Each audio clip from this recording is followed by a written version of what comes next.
What's up? Andrew Kramer here, and welcome to another very exciting quick tip. Today, we're going to take a look at the Twitter animation inside of After Effects. Now, originally, I was just going to give away the project file, but I thought I would take a minute to go over how I set up the project file and why some of the things are set up the way they are. So let's take a look. Basically, the Twitter logo comes alive, eats a butterfly, and then swallows it. So this was done very quickly using the Puppet tool and took only about 30 minutes. So the basic idea is I took a logo, which is the Twitter logo, and we're using the Puppet tool, which is this little puppet pin tool, to add some control points onto specific areas of the bird. And then you can actually animate those control points to create this sort of simple kind of warped animation. So the Puppet tool is actually really cool and works perfectly for this kind of animation. Here's how you might set that up. So you just take a logo. Now this logo doesn't have any effects on it, and we'll come up here to the Puppet Pin tool, zoom in, and we want to add some pins. Now we don't want to add too many, but I might put one on the head, on the beak, and maybe the body, the wing, and the tail.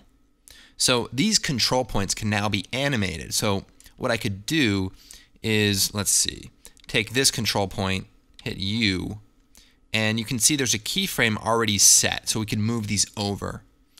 And then maybe just move forward a little bit using page up, page down, and then just animate it moving. So that simple animation right there is going to open up the beak. And then, of course, we can have the wings flapping a little bit as well. So that's how I did the basic animation. And for some of the effects like the eye, I simply have a mask inside of the logo pre-comp that opens up and moves around a little bit. We also have the bulge effect from when it swallows. And you can kind of see that. I basically just animated the bulge effect opening up and going down. So very simple effects. Let's see. We also have the point in time where it bites the butterfly, and we just use the classic CC Pixel Poly effect. Very cool effect. Also has a force motion blur on it, just to give a little motion blur.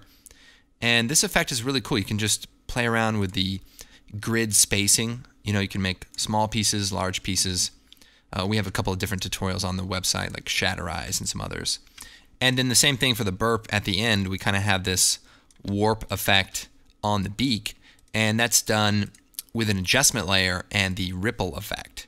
So the ripple effect is right here, and you can kind of see as I move it around, it just kind of creates a wavy motion, and you can play around with the width and, you know, create a silly cartoon effect. And then we have the pixel poly effect again for some of the small bits.